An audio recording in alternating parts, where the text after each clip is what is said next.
So now how do we carry out this thing we are calling co-integration? How do we carry out this thing we are calling ECM? How do we carry out this thing we are calling co-integration and ECM? So we use specific tests to determine if a co-integration relationship or if a wrong-run relationship exists. And the two most common are called what we call the Ego-Greger tests and then Johansen tests. They are named after the people who developed them. And we start with the Ego-Greger two-step method. And this is the simplest method to test for integration between two variables. And for this case, we shall be using stock prices and dividends. Stock prices and dividends. So assume we have two variables. We have stock, we have called it PT, and then you have dividends. So you want to see, does these two variables conform to co-integration, or do they have a wrong-run relationship? So step one, the first step is to check for stationarity. Remember, when you are starting, we said that how can we model a relationship between two or more variables which are non-stationary? And we said that the answer is co-integration. So the first thing that we have to do is to see if these two variables are they non-stationary or not. So the first step is to check for non-stationarity. So each variable should be non-stationary in reverse. In their original forms. In the original forms, they should be non-stationary. But if you transform them, but they should be stationary. Or we are saying that but should be stationary in their first difference. So how do you do that? You use the augmented Dikefura test that we did last week. You test for stationarity. If both series have a unit root, or they are non-stationary at reverse, we proceed to step 2. So we have to confirm whether the two variables are non-stationary. If they are non-stationary, that is the first condition of conducting co-integration. Then we go to step 2. Step 2, we estimate the wrong-run relationship. In this case, we run a simple regression with the stock prices as the dependent variable and dividend as the independent variable. So this is the simple linear regression. So PT is the stock prices and DT is the dividends. And then this UT is the error term. So this one is very important. UT is the error term, or what we call the residual, which depicts or which shows the short-run deviations, the short-term deviations of the two variables. So you should note that if PT and DT are co-integrated, if the two have a long-run relationship, the residual UT, this error term here, should be stationary, meaning the deviations are temporary and they are correct, or they correct themselves over time. So what is our interest in this case? Our interest is this.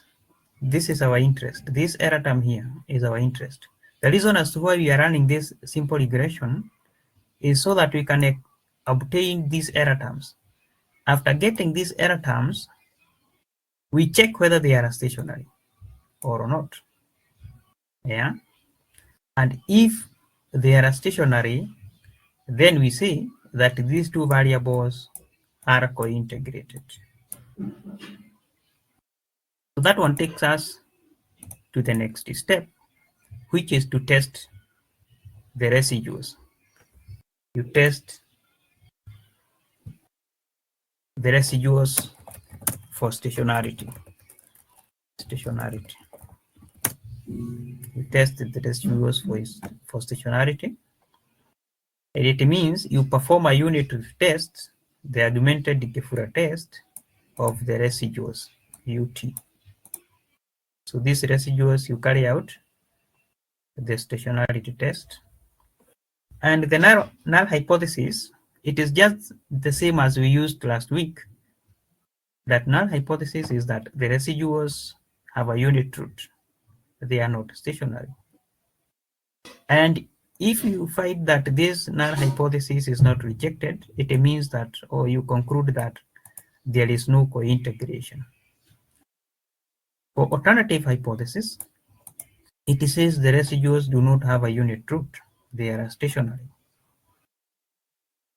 And if the null hypothesis is rejected, therefore you go with the alternative, then the conclusion is that the time series is co-integrated. The time series is co-integrated.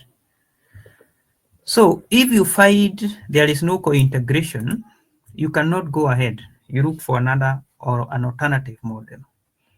But if you find they are co-integrated, then you move ahead with the next step. So we are saying if the residuals are stationary, meaning that they are co-integrated, if the residuals are stationary, it means that there is co-integration or there is a long-run relationship. And if the residuals are not stationary, then co-integration does not exist. So if co-integration is confirmed, if this is the case, if this is the case, if this is the case, there is co-integration. What do? You go to the next step. You're saying if co-integration is confirmed, then stock prices and dividends move together in the long run. And it means temporary gaps between them, the small deviations will close over time. They will adjust themselves over time. So I have an example here of which we shall carry out is that you carry out the augmented Gefura test of the residuals. You can see here is the residual values. The stationarity test of the residuals. Then you get the results. If you check here, you'll see that the p-values is 0.03. This p-value is less than 0.05. What do? You reject the null hypothesis. You accept the alternative. And if you accept this alternative, it means that the two are co-integrated. It simply means the two are moving together in the long run. A long run relationship exists between them. I have explained it here. In the above, p-value 0.0328 is less than 0.05. Therefore, we reject the null and conclude that there is co-integration. There is co-integration between the two values. That means the long run relationship between dividend and stock exists. So in the long run, the two series tend to move together. And because we have confirmed the co-integration, then we move to the next step, step number 4. Step number 4, now we develop the ECM model. So we have confirmed that these two variables are moving together. They are moving together in the long run. So we want to see how are they behaving. What is the speed of adjustment? At what speed are they adjusting back to the equilibrium? So to see that, we use the error correction model, the ECM. We develop the ECM model.